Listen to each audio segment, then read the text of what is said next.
वाला बेमेतरा के साजा विधानसभा क्षेत्र के ग्राम बुंदेली में बीते शाम अज्ञात कारण ले किसान के खलिहान में रखे 10 एकड़ के धान के पैरावट में आगी लग गई। आगी अत्यंत भयंकर रही कि कुछ ही देर में पूरा पैरा जल के खाक हो गए। उन्हें ग्राम सरपंच ला सूचना मिलत ही परपोड़ी दमकल ला फोन लगाए गई, फिर उमन के फोन स्विच ऑफ बताई, जेकर बाद थाना परपोड़ी पुलिस ला सूचना दे गई। जब तक दमकल कर्मचारी मन वहां पहुंची तब तक ग्रामीण द्वारा आग में काबू कर लिए गए से, जेकर से बड़का खतरा टल गई।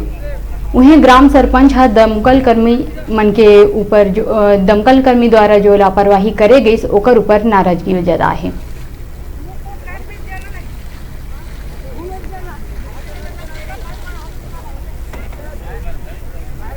मामला ऐसे महाराज जी की 4-4:15 बजे के बीच मोल खबर मिली कि मनबोध हमारे काका के कोठार में आगे लगे करके आया। मैं तुरंत देखे कि आगे थोड़ा बढ़ा तरी से पूरा नहीं फैल चुके रही, लेकिन मैं तुरंत दमकल कर्मी ने फोन लगाया।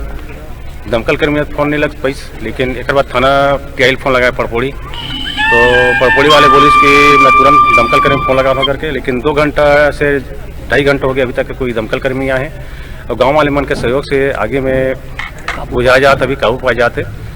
देखकर से नाराजगी यही है कि दमकल कर्मी अगर 24 घंटा का अगर सेवा देते तो वैसा टाइप के दमकल कर्मी बंद करे। तेबेरा रुकथन छोटकन ब्रेक में आप मन बने रहो खबर 36 में।